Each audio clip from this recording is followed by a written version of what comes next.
और मैं सीधे आपसे ही सवाल इसलिए करना चाहती हूं क्योंकि स्लीप एपनिया जैसी गंभीर समस्या जो है बढ़ती जा रही है, और इस तरीके की जो समस्या अगर बढ़ी तो हमारा जो पॉपुलेशन है, हमारी जो जनसंख्या है, वो किस तरीके से एक तरीके के हम इसको कहें कि ग्रसित हो सकती है या उन पर बड़ा प्रभाव पड़ सकता है।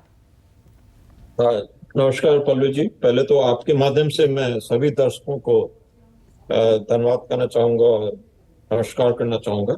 और मैं थोड़ा सा बताना चाहूंगा स्लीप के बारे में। स्लीप जो है ये state of reduce mental and physical activity होती है जिसमें we have altered consciousness and certain sensory activity inhibit हो जाती है। और मैं ये भी साथ में बताना चाहूंगा ये दो तरह की होती है, एक रैम स्लीप होती है, एक नॉन रैम स्लीप होती है।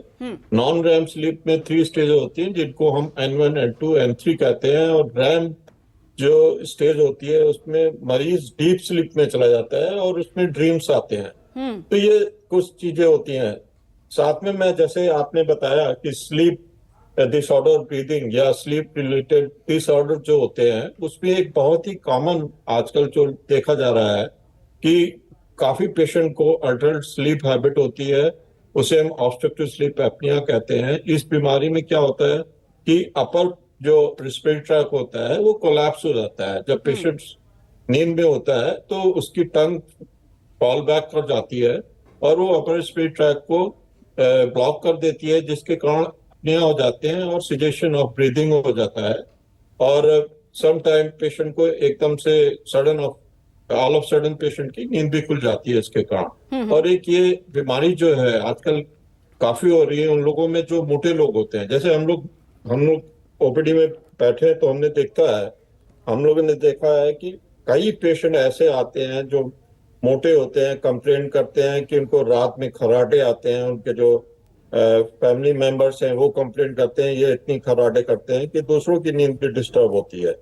और साथ में उनको क्या होता है कि डे टाइम में भी उनको नींद आती है। कई बार वो टीवी देख रहे हैं तो देखते देखते सो जाते हैं, या लाइन में है या ट्रेवल कर रहे हैं। कुछ लोग ऐसे भी हम लोगों ने देखे हैं जो ड्राइव कर रहे हैं और ड्राइव करते करते सो जाते हैं। और स्पेशली हम लोगों ने स्टडी करी नाइट ड्यूटी जो लोग करते हैं, जैसे डॉक्टर सिन्हा, मैं यहाँ पर यह भी समझना चाहूंगी क्योंकि आपने बताया कि स्लीप एपनिया किस तरीके से होता है, किस तरीके की परेशानी होती है, कैसे कैसे इसके अलग अलग भाग हैं, लेकिन आजकल जो युवाओं में नींद की कमी हो रही है उसका असर किस तरीके से देखा जा रहा है? ये उसका देखिए बहुत, ये अगर आपकी नींद पूरी नहीं होती है, नींद का मतलब क्या होता है, अगर आप सो रहे हैं तो during sleep most of the body system जो है ना वो एक एनाबॉलिक स्टेट में होता है। आपकी बॉडी को एनाबॉलिक एनर्जी मिलती है और ये हेल्प करता है आपकी रिस्टोरेशन ऑफ इम्यून सिस्टम में, नर्वस सिस्टम में, स्केलेटल सिस्टम में, मस्कुलो स्केलेटल सिस्टम में। तो एक नींद बहुत जरूरी है आपके बेटर स्टेट ऑफ माइंड के लिए।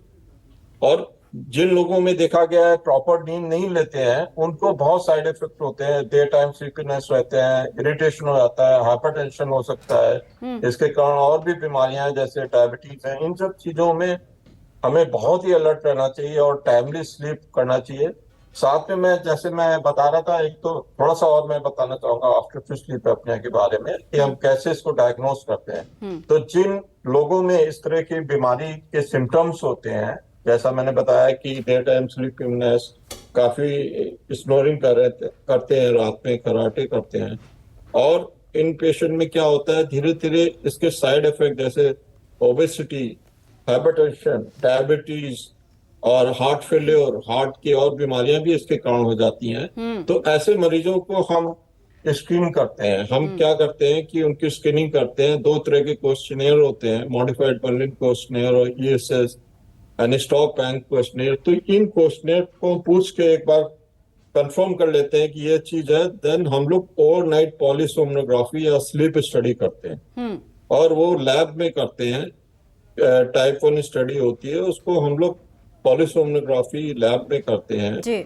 और ओवरनाइट स्टडी करके हम कंफर्म करते हैं कि कितनी सीवियरिटी है इस बीमारी की, माइल्ड मतलब है, समस्या है और समस्या सीवियर बड़ी है, लेकिन इसका निजात भी है। और आप जैसे बता रहे हैं कि किस तरीके से आप लोग काम करते हैं। जी डॉक्टर, तो इस एक